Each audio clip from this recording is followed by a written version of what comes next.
Actually, the first time when I interviewed Ishwar, he was a student. He was just experimenting with this doshomatics, that is the machine making doshas. Because so I was quite fascinated by that. And I didn't know how successful he would be at that time. They say out of 10 ideas, 10 entrepreneurs, only one succeed.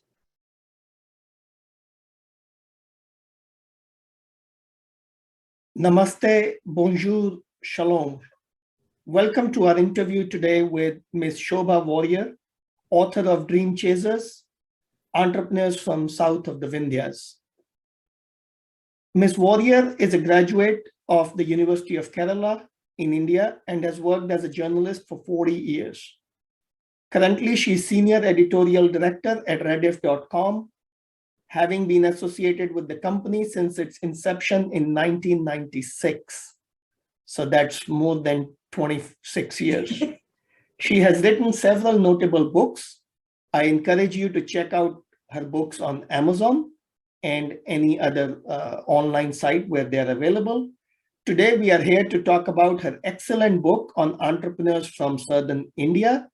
I was just telling her in our pre-discussion how inspiring the book is, especially seeing people from such diverse backgrounds become entrepreneurs. Shobha, welcome, and thank you for agreeing to do this interview. Thank you for inviting me, Vishalji. And let me start with the first question. Can you give us a 30 to 40 second elevator pitch of your book? How would you describe it to someone who's not yet read it? That is, wouldn't it be blowing my own trumpet? But still in one word, Dreamchasers. If I had to add more, actually, it is inspiring, courageous entrepreneurs, their stories which are motivating and who never stopped dreaming. Yeah, I think that's the word I use too, inspiring. I shared some of those inspirational stories with my wife and with other people in the family, telling them they should read the book because of how inspiring some of the stories are. Now, let me take you back a few years though. What motivated you to become a writer? Writer, or you mean journalist or a writer? Writer. Writer. Actually, I, like all kids, actually, even as a very young child, ever since I learned writing, I was writing. I was writing stories. And I don't know, it is, I still feel actually most of the kids do that. I was writing, and at the age of 7, one of my stories got published. Then regularly I was sending to children's magazines, and it was just part of my life. Writing was part of my life. So I don't know how to separate me as an individual from writer. Okay.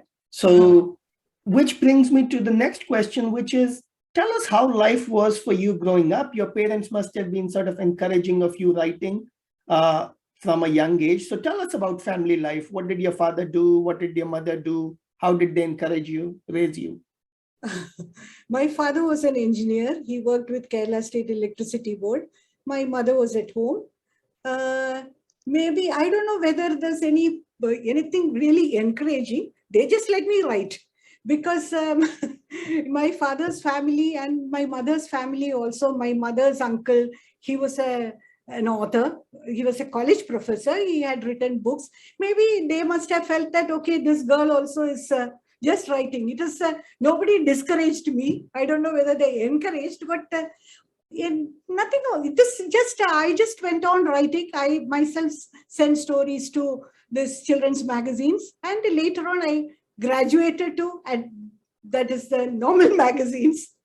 I think by the age of 15, in the major weeklies, I started publishing my short stories. And in Malayalam. Actually, I was writing, that is my mother tongue. I used to think in Malayalam and I was writing in Malayalam. And was the environment in your family growing up intellectual? Was academics encouraged? What was the environment Yeah, like in your yeah, family? it is academics. Definitely, it is a because academic. My father's family, mother's family, they're all academically. Or it's definitely it was that was there. This is a different part of me. It is my own world. When I'm writing, actually, I don't discuss it with anybody. But as a little I got older, it was my brother. Who used to be the first reader of all the stories I had written, and he used to be the critic. And only when I got that is okay, this is good. When I got that kind of encouragement from my brother, I used to send my stories to the magazines. And later on, my husband became the first reader. It was it was So that way. it's obvious from what you just said that brother and sister were quite close growing up. Are you still close? Does he still read your work? No, because after I got married, it was my brother, it was my husband who used to be my first reader. Okay. So when you told people you were going to write this book about entrepreneurs, what reactions did you get from people around you? It is just like actually, it is writing a book, Dreamchasers. It was not the book just happened. It is not like that. It was Professor Jhunjhunwala of IIT Madras. He was the person who introduced me to entrepreneurs because I was working for Rediff and I had interviewed him, I think 97 or 98 the first time. And he had in IIT Madras, had this incubation cell where innovations were happening. At that time, actually, nobody was talking about startups or innovations, all these things. But he was encouraging young people with great ideas, unique ideas, and he was encouraging them to do something more, mentoring them, helping them with funds, that arrange funds. So then some interesting ideas or some interesting young people, he used to tell me, why don't you talk to them and write about them? So that is how actually I got into the first story was one Saloni Malhotra. Saloni's story is there in the book. Saloni actually from, not in the first Dream Chasers, in the second Dream Chasers. So Saloni was a student and Professor Jhunjhunwala had a speech, motivational speech in Delhi. She heard that, she came to Chennai, met him and said that she wanted to be an entrepreneur. Just listening to him, she became an entrepreneur. She came all the way here and she started rural BPOs. So that was the story I wrote. And then one after another, I started. So then not just the IIT, but that is what he had incubated. My horizon started because I got really passionate and interested in the stories of entrepreneurs. There, it is kind of what I could not do. They were doing. They were, in fact, really inspiring for me. And I started writing about more and more entrepreneurs on Rediff. And then with the Vitasta, my 2 books got published. And then one fine day, this idea came to me because I have written about so many entrepreneurs. Why not write a book on them? So first checked with Renu, the publisher. No, first checked with Papri, my friend and editor. Then I checked with Renu. They said it's a good idea. So then pick up the stories which really impressed me, which I felt was really inspiring. So from the entrepreneurs I had interviewed, I just picked quite a few of them, then made them trendsetters and the next generation and the new generation. So that way, actually, I categorized them. Then I asked Professor Jhunjhunwala to write a forward for me because it was he was the person who was instrumental in me that kindling my interest in entrepreneurship. Yeah, I noticed that Professor Jhunjhunwala wrote the foreword, and I also hear you say how he inspired so many young entrepreneurs in India. At some level, it makes me it feels very encouraging to hear that a professor made such a big difference in the student's life. Is that sort of your sense about Professor Jhunjhunwala, that he was a positive influence for many students and young Yes, people? there. In fact, last week I met one person, that is a unicorn, which became a unicorn now. So that is 100 unicorns. Actually, the other day the Prime Minister announced about it. So this unicorn was one of the enterprises, which was the first startup in the IIT Research Park, which was started by Professor Jhunjhunwala. So he had come there. It is just this year only it became.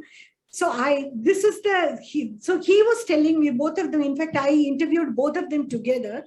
So how Jhunjhunwala inspired them, how he picked up these people, these two youngsters. Again, they were from Delhi, two students. So they had come with so many ideas, and then most of the ideas, Professor Jhunjhunwala would say it won't work. And so finally that one idea and their journey, how he helped them achieve this level, that is becoming a unicorn. Okay. So definitely he must be inspiring them. So I'm going to shift gears a little bit from Professor Jhunjhunwala to you. And I have two questions. One is, journalism gets a lot of criticism in India and in America and in many countries for writing negative stories or sensational stories. You chose to write positive stories. You've been a journalist. Can you tell us sort of why you chose positive stories of entrepreneurs? You could have easily written about negative things. Of course I do write. In politics, you have, because a journalist's job is to criticize if there is something wrong. So then it becomes kind of negative. But this is, it makes me happy. When I write about somebody who goes through so many obstacles and still they try to remain, that is standing, and then it is like all these hurdles, jumping all the hurdles and finally reaching they won't generally, these people actually, they don't reach the never ending race. It is for them. So it is maybe because I liked that, and it may be also because Rediff was also started by he was also an entrepreneur, one of the earliest entrepreneurs from Ajit Balakrishna's from IIM Calcutta. When he first started Rediff, there was no news website in India. There was no internet in India.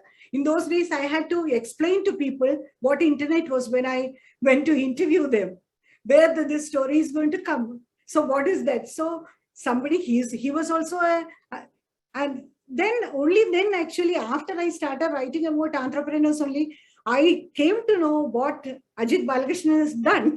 Before that, it was okay, read if we started.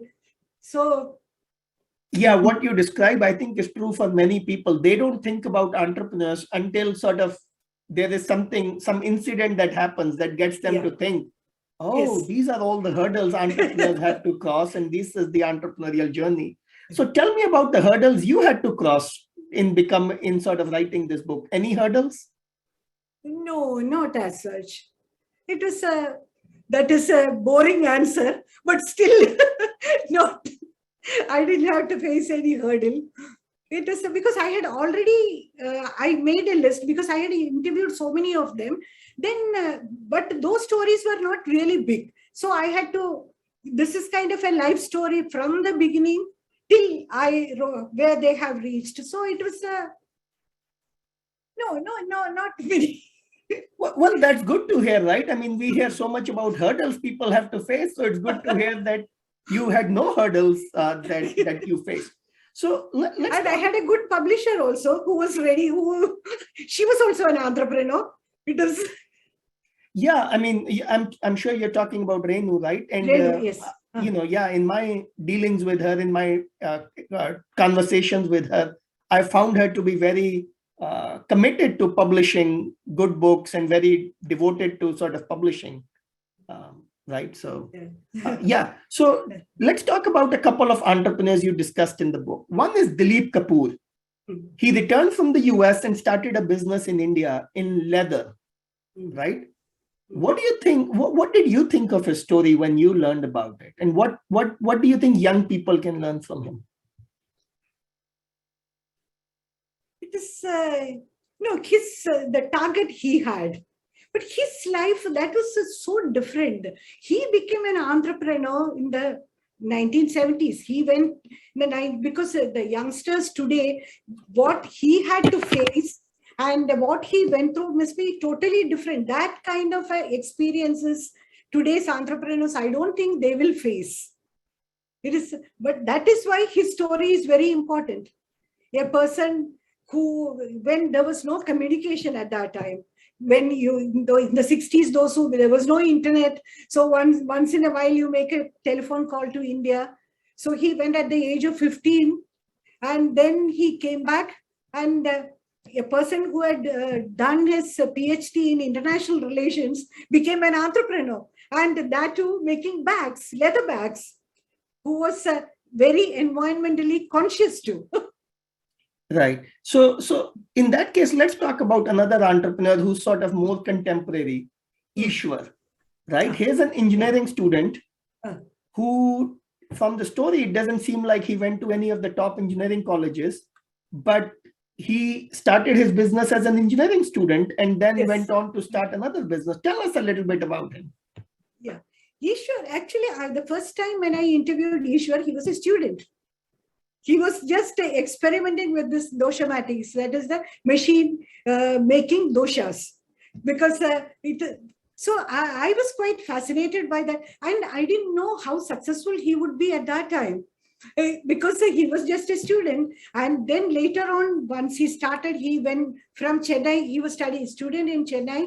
He went to Bangalore, because all these entrepreneurs, when you wanted to be an entrepreneur, they moved to Bangalore because they have the ecosystem. They say it's much better there. So he became, because just his passion. He and his friend. It was his passion that helped him actually come up, even because so many young entrepreneurs, not only young, so many during this COVID time, so many enterprise businesses they had to close down, but Ishwar actually became more successful, and he's expanding. Because he's not sticking to something just dosha. Now it is all robotics. That is the. But you see, the media is always telling us how India is producing so many unemployed engineering graduates. Did you find it surprising that Ishwar was someone who sort of, did his engineering, not even from a very premier college, and then sort of took his entrepreneurial dream in such a direction? I mean, how did you react to his story? Like they say, out of 10 ideas, 10 entrepreneurs, only one succeed.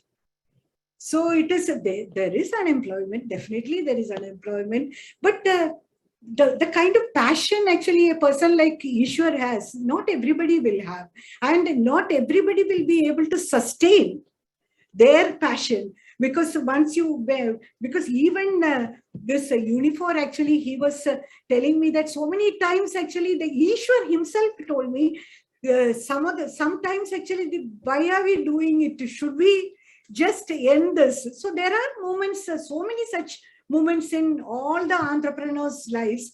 But from that down, you have to come up, you have to motivate yourself and come up. That is why I feel these stories definitely will be inspiring to other budding entrepreneurs too. And I think that's a good lesson to take, right? There will be downturns, there will be times when you feel discouraged, but the key is to keep persisting, keep moving, keep doing.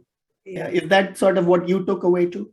Yes. Without that, because it will never be a straight journey. It will be ups and downs and ups and downs. So from when you are down, you have to motivate yourself. You need to have, they all say that they need to have somebody to motivate them also, because to let them not down, because that also is, because they all say that without family support, without support from the society, it is very tough.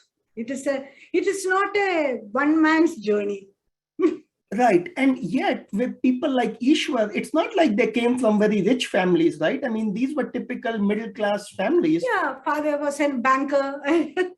And that reminds me, actually, I don't know whether you remember Sharad Babu's story. Actually, that is one story which I can never forget. Sarath Babu's he grew up in a slum. His mother sold idlis. And that is how actually she let him study, educate her son. He went to BITS Pilani. From there, he went to IIM Ahmedabad. And after that, he got many offers. IIM Ahmedabad is the premier business institution in India. He got offers from multinational companies. But he decided to be an entrepreneur and start catering, which is a tribute to his mother, because his mother sold idlis and educated her son. So that is how he started. He is still doing the same thing. He started first in Gujarat itself, Ahmedabad, and from there he came to Chennai, and this is where he's doing it. His story is truly I found that story very inspiring. I have a nephew who just graduated from BITS Pilani, and I plan to share the story with him because it's such an inspiring story, right? Yeah. Similarly, Mustafa started ID Fresh, which is a huge success. Mustafa's father was a coolie. So, and he, I think in 6th standard or something, he failed. But it was his maths teacher who asked him to come back to school and study. And that ID Fresh is one of the biggest successes in the food industry here in India. See, a theme that we keep coming back to is the role that teachers to have played for some of these people. So, Jhunjhunwala overall, both for the entrepreneurs and for you. But like the Ishwar story talked about Raj Shankar, who is an entrepreneurship professor in India. You are talking about this teacher in the student's life. Could you maybe speak to that? Or maybe if you didn't, did you have a chance to think about that, like the role of teachers and professors in inspiring students? No, actually, I haven't thought about that. See, I think because you are a professor, you are looking at it that way. Right. Okay. Yeah. Let me ask you something else, and then we'll open the floor for questions from the audience also. Professor Jhunjhunwala, in his foreword, makes two very interesting observations. There is a mistaken belief that those who started businesses in India in the 80s and succeeded were all from the IT industry, he says. And he also says that there is also a mistaken belief that only the IT industry in India, where there are no government controls, provided opportunities in entrepreneurship. Yeah. What did you think of these two things as a journalist? Yeah, because now actually there is a general feeling, because you feel that today, it was not in the early 80s or the 70s. No, today actually, most of the entrepreneurs, actually, I think majority of the successful stories are from the IT industry. And so that is why the other stories, for example, like Dilip Kapoor or Kevin Kerr or Hot Breads Mahadevan, even Ishwar or Sharad Babu or Mustafa, those stories are, they're very few. I agree. In today's times, they are very few. When you say they are very few, you mean they are few in terms of being talked about? Because on the ground, they are very few. I think these people, the IT software entrepreneurs are, people like to hear about them, I think. And the journey is tougher for the other people, definitely. From what I have understood, the journey is tougher. It's a little bit easier for those who use, for example, Ishwar making the real products and having a factory, or that is different from this. Yes. And even in your book, Ishwar talks about that there were times when he thought these IT-based companies had no product, nothing, and yet they were getting money. And here he Yes, was actually making exactly. something. But Exactly. then he also says that in the long run, many of them closed down, while people like him sort of did well. So, I There mean, is a bias, yeah, because I think these mentors or all these people also, because there is a slight bias towards the software where this entrepreneurs compared to the old generation, because that is also needed. right. So before I ask my next question, let me remind the audience that you can raise your hand through Zoom and ask question. You can also type your questions in the chat box. We would love to have questions from you. To keep the conversation going, let me ask you this. As a journalist who's written about these entrepreneurs who overcome so many odds to become successful, what do you think is sort of the role of journalists in bringing these stories to our to the public?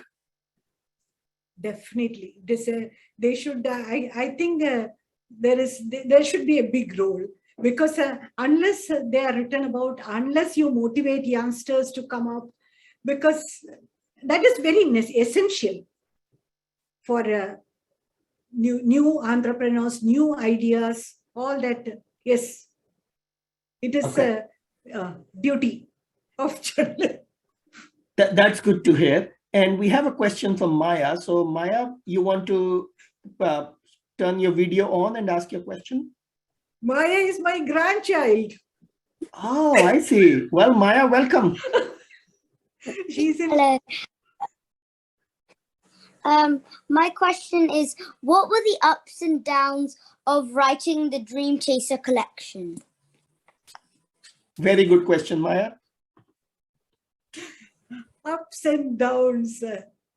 You asked that question. Actually, it was a smooth sailing, not many ups and downs. It was I enjoyed writing the book. And was the reception when the book came out Yes, what you expected, or was there ups and downs in the reception? I don't know actually.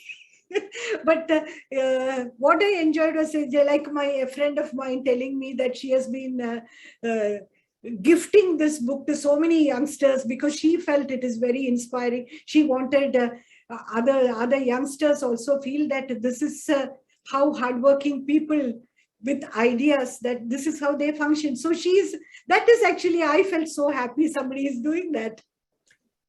Yeah, and I mean, I agree with her. I'm like I mentioned to you, I might do some of that myself with this book because I think it's such a positive book, and I think it's good that even young people like Maya are engaging with the book, right? Or at least curious about the book. Yeah, she has read the book. She told me. Good. Yalda, do you have a question? Yalda, do you want to turn your video on and ask a question? Everyone? Sure, but I am so sorry I cannot turn on my camera because I'm feeling the internet problem. So if it is okay, I can proceed with my question. Yes, please go ahead with your question. Hello? Yeah, yes, please. Yeah. Though your voice is breaking slightly.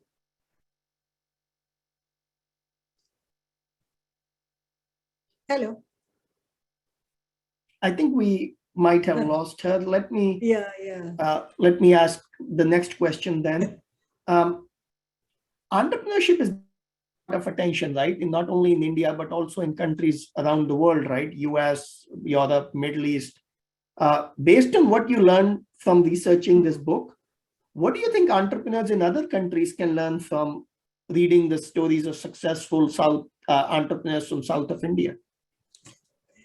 Vishalji, I feel the place is unimportant because it is, and if you look at Jack Ma or Steve Jobs or Elon Musk or Dilip Kapoor in India or wherever they are, or because I feel the journey is almost similar. Maybe the ecosystem, it is if in some countries, actually advanced countries, it may be more helpful. Here, actually, most of the entrepreneurs say that it is a bit tough. But as entrepreneurs, all of them, I feel, if you read their stories, you feel all of them feel the same. The passion is the same. They are equally motivated. And it is now actually the world is without boundaries. And you've used the word passion several times. Is that deliberate? Like, is that intentional? That is the most important thing, actually, I think I saw in all of them, because that is the number one, if you ask me, it is passion. Unless you're, because the other day also I was asked, while interviewing an entrepreneur, I asked, it is passion. Because unless you are not passionate, that passion actually for anything, actually whatever work you do, it is needed, that passion should be there. But to be an entrepreneur and to be a successful entrepreneur, passion to the idea, that is very, very essential, the most important thing. Okay, that's good to hear. Raj, do you have a question?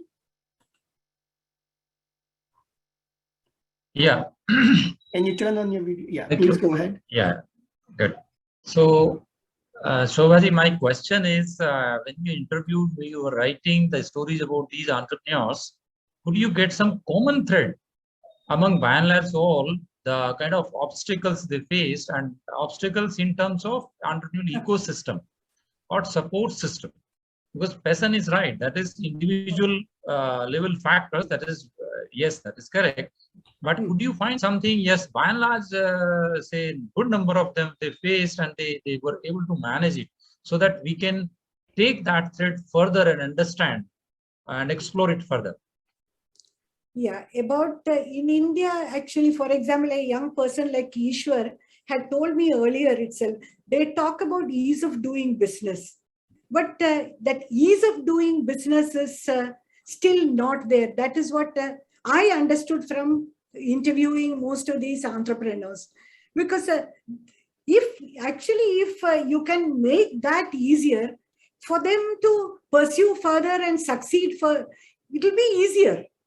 Because these kind of hurdles should not have been there for them, bureaucratic or because when somebody is creating something, if you let them not create it in a proper way, it is the fault in the system. Okay, I'll move on to the next question. You wrote this book on entrepreneurs south of the Vindhyas, and then you wrote another book on women entrepreneurs south of the Vindhyas. Why focus one book specially on women when this book has both men and women? Yeah, you said it has both men and women, but the criticism I got was not that. Come on, you are a woman and there are not enough women in the book. Actually, it was, I just gathered a few names, and that when I made a list, I didn't even look at them as a male entrepreneur or a female entrepreneur. They were just entrepreneurs for me. Actually, and I made, the book came out, till then also it was just, they were dream chasers for me. And when my friends and so many of them started asking me, this is very unfair. There are no women entrepreneurs, very few compared to men, there are very few. Then I said, okay, my next book is going to be on women entrepreneurs. So that is the reason why the next book is on women entrepreneurs. And that book is equally inspiring. I encourage people on this call and people everywhere who are listening to this, this interview, they should get that book too. It's a very inspiring book. We have a question from Raghav Mittal. And the question is, you talked about the bias for tech companies in India. As a journalist who's been following entrepreneurs and business, do you believe this bias can be changed, broken? It will be very tough. Actually, it is easier to say that you can change, but these bias in the system or in society, there are so many, we see bias everywhere. So I can say that actually it is it shouldn't be there, but it will be there. Unless something else becomes really successful, overtakes this, the huge, the high tide that this particular industry is facing right now, it may change. Actually, everything is in a cycle. That is so that another something may come up. But right now, yes, they are on a high point. So given this bias exists, and given the research you've done on non-tech entrepreneurs for your book, what would be your message for young people who want to start non-IT businesses? Again, my bias. I am for non-IT. But what would you tell them if for young people who want to start non-IT businesses? That is, if you have an idea, go ahead. Go ahead, make the investor or your mentor actually use all your skills and tell them that this will work. Okay. Because there are successful people. That is, those people actually, they also faced all these difficulties. But they are being, see that another young boy, he was a college student when I first interviewed him, Padmanabhan. He was he was a social entrepreneur. His idea was no food waste, because he saw that food is being wasted at marriages. You know very well, in India, everywhere actually food is being wasted, especially in marriages. So he started, and it is a non-profit enterprise, but they are collecting now. They have branches in so many cities in India. So where they collect food from these marriage halls, it is fresh, not the food that is used, eaten by others. So that, and there are so many hungry in India. So they do that. So if you have that passion, again I'm using that word, if you have that passion, and if you can convince people, and people also, see, he gets volunteers too. And people give him vehicles. So there are people who are willing to help and support, correct? Yeah. We just need to sort of start and then convince them to help us. Yes, yes. There is a question from Swati. Swati, do you want to ask your question? Swati, do you want to? Yeah. Hi, Shobha ma'am. I was wondering if you could walk us through the process of writing a book, with maybe this one as a case in point. Hello, I'm not able to hear you, Swati. Shobha, the question was, can you share sort of the process of writing a book? Process. That is first the idea. Then, because that is about people, about dream chasers.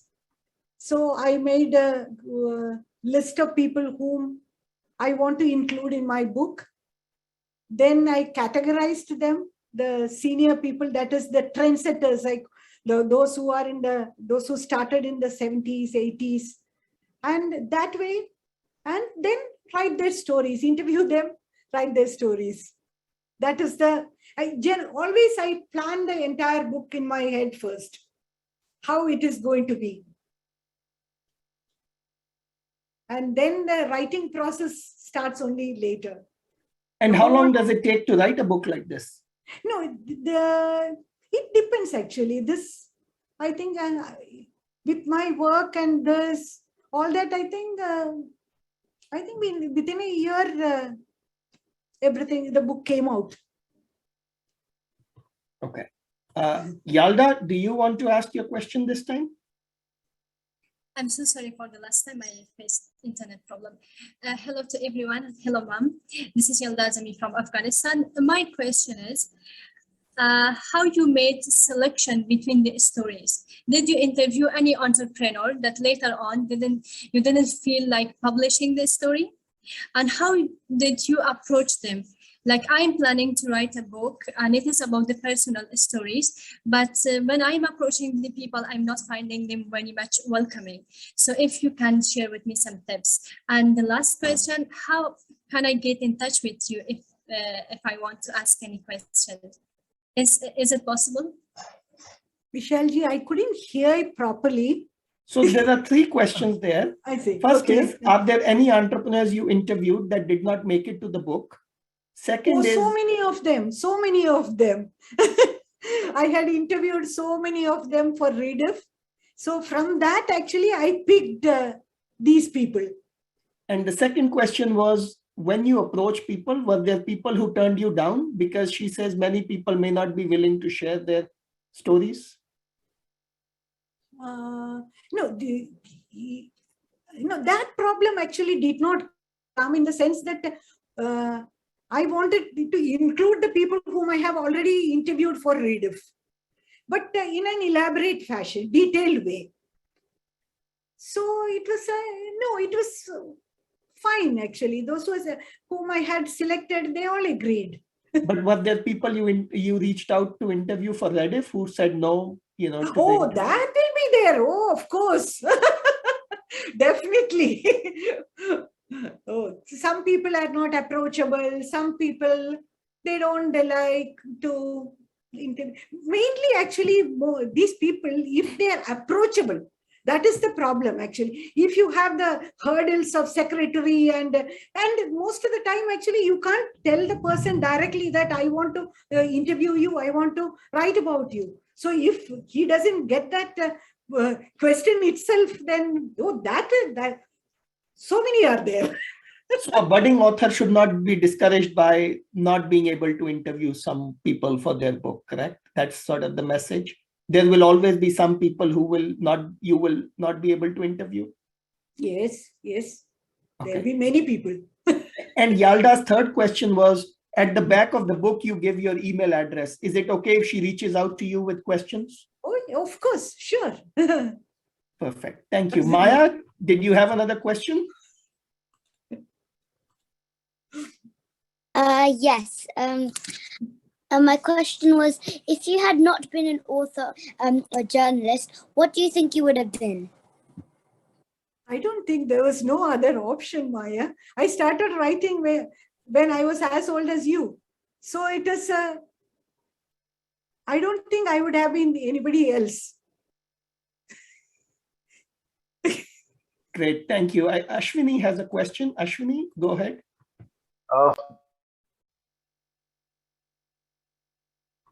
Ashwini? Yeah, am I audible, sir? Yes, please go ahead. Good evening, sir. So ma'am, just wanted to know, how do you define success of an entrepreneur? Is it in terms of economic success, or is it in terms of the way he has uplifted himself or the others? So if you choose a story, do you only take the economic success as a parameter to write about him, or there are other parts of the story which you feel are complementing the entire growth? Vishalji, will you please? Shobhaji, the question was, how do you define the success of an entrepreneur? Is it only in economic terms or? Absolutely not. For me, no. Otherwise, then I would not have written about social entrepreneurs. It is the kind of impact for me, actually, again, my bias is, and if they can impact society, like Padmanabhan does, there are so many other people actually do that.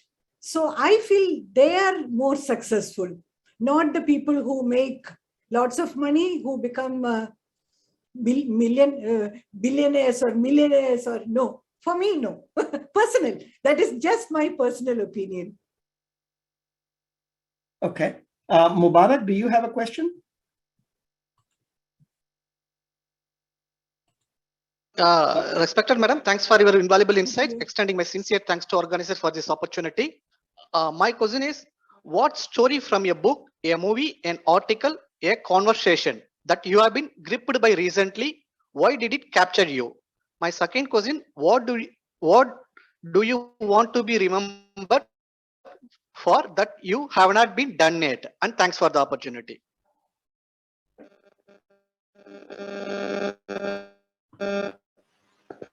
Shobhaji, two questions. Sorry, sorry, Vishalji. Again, it is for me. The questions are not coming clear. Okay, let me ask you his second question first. Uh, Is there anything that you want to be remembered by that you have not done yet? Maybe a book that you have not written, maybe something else that you've not done yet? Yeah, always there will be unfulfilled, but I don't know actually. I just live today. It is okay if I do something else. Okay. Yeah. Let me ask you his first question then, which is he asked, is there any story that you've covered in this book or that you did not end up covering, but you heard about it that gripped you, that sort of really got you thinking? Somebody else's story? Somebody else's or any story in this book? Yeah, there are so many such stories actually, because I continue to meet people, continue to interview people. So there are many stories. In fact, that at the book launch, actually, I said I want to do many dream chasers because there are so many dream chasers out there. So, for example, this is south of the Vindhyas. I want to write about entrepreneurs in the Northeast because you don't hear what is happening there at all. And south of the Vindhyas only because my area of operation is this side. That is why it was south of the Vindhyas, because I thought, okay, I will write about entrepreneurs in this area. But Northeast is, I'm very interested in doing that. Yeah, having taught in IIM Shillong, I can tell you that I fully agree with you that very few people have talked about entrepreneurs in Northeast India. And if you bring a book about entrepreneurs in Northeast India, I think that would be making a very valuable contribution to the Indian. I really hope so. I really, because that is my wish list. Well, that's good. Now we have only 11 minutes left, so let's sort of move towards the end of this conversation. In the book, several entrepreneurs mentioned mentors and people who inspired them. We also talked about Professor Jhunjhunwala. As a new writer, or as you were writing your books, were there people who inspired you? Were there writers who you were inspired by? Not when I was writing a book. One person actually who really inspired me as a writer was Kamala Das, who was Madhavi Kuti in Malayalam. And she was Kamala Das to the rest of the world.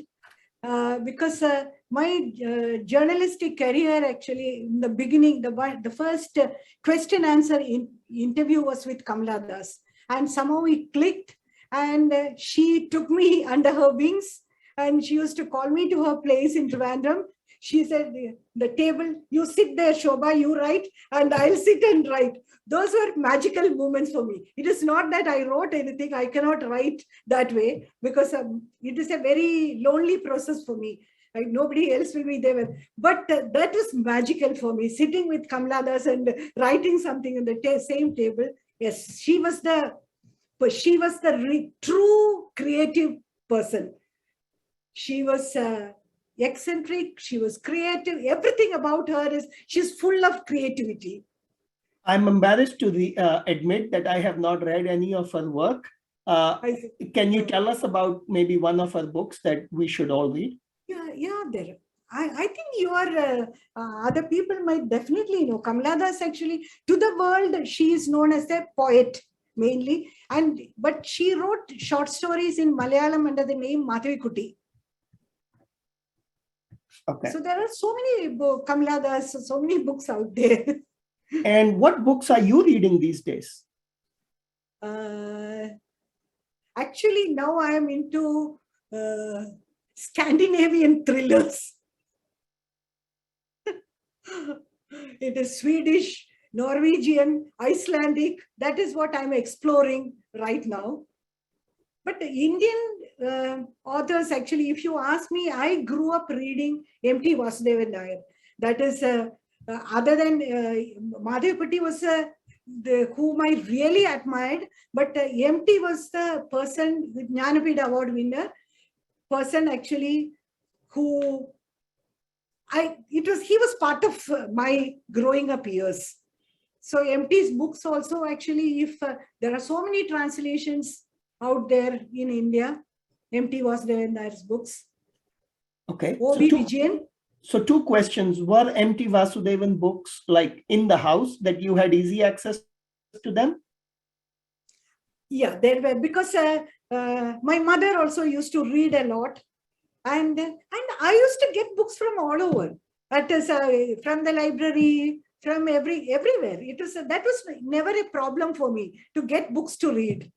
And in Kerala, you have libraries everywhere. And in Trivandrum, there's a public library. You go there, you get everything. It is. I am very pleased to hear that, because I think one of the things we miss in North India is we don't have a good library system, public library system. So I'm very pleased to hear that Kerala has that. Yeah, every corner, actually, you can have, you have libraries where you can go and sit and read. Even now, actually, if you go to even the small village also, they will have a reading library. And my second sort of follow-up question to you is, tell us a little bit about Scandinavian literature you're reading. What attracts you to that genre? It is no, I'm just exploring. So that was it is knowing about a new culture, new place. So it is always, actually, I like to read. In fact, it started with Netflix. So from there, actually, I just wanted to know more about Iceland, Norwegian, all that, Swedish. In fact, actually, the book that I'm reading right now, it is not a thriller, but it is a book about a mathematician during his death in 1950s. And he was haunted because he was a homosexual at that time, which was a crime. And he was injected with female hormones, it seems. So, which I never knew about this mathematician. So it is actually a kind of a fictionalized real story. There's also a Netflix movie about him, about this guy. Yeah. And my wife and I watched it a few days back. So I see. I'll share it with you. But okay. let's move to the last question that I have planned, and then sort of we'll ask you something else. What is the next book you're working on? You are a serial author. You've done so many books. I'm sure there's another book that you're working on. What is that? Yes. Yeah, this time, actually, it is, I have titled it Battlefield India. It is not the battlefield, it is a battle. Everybody is I feel it's not a battle with the sword and not that kind of a battle. It is the story of India from 50 years of independence to 75 years. India at 50 to India at 75. It is the political, economic, and social story through the interviews that I have done over these 25 years.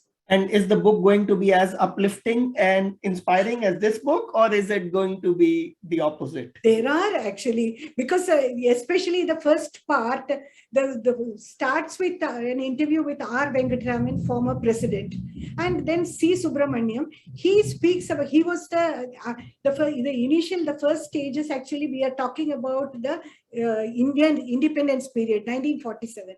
So C. Subramaniam was member of the Constituent Assembly, which wrote the Indian Constitution. And they were all there when Nehru made the Tryst with Destiny speech. And when they hoisted the flag, all those things. And then there was an interview with a person, Purnam Vishwanathan. He announced to the South Asian listeners on All India Radio, the first person to do that, India has become independent. So those stories were really, really for me, because to get to speak to those people who witnessed India's independence, it was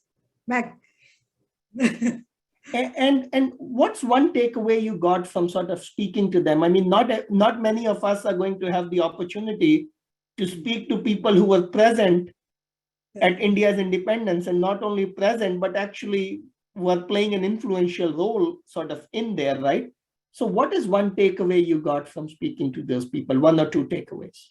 Yeah, because In fact, R. Venkatraman, C. Subramaniam, Abu Abraham, all these people, even Cho Ramaswamy, all of them said that they were, especially C. Subramaniam, actually, who had participated at that time in the independence struggle. He said they were selfless people. All the people who fought for, they never expected anything. So what they said was in 1997, that is when India was celebrating 50 years of independence, they were all disappointed that love and selflessness they had for the country, it is gone. That is what they have felt. People have become, politicians have become selfish. It is all our own interest.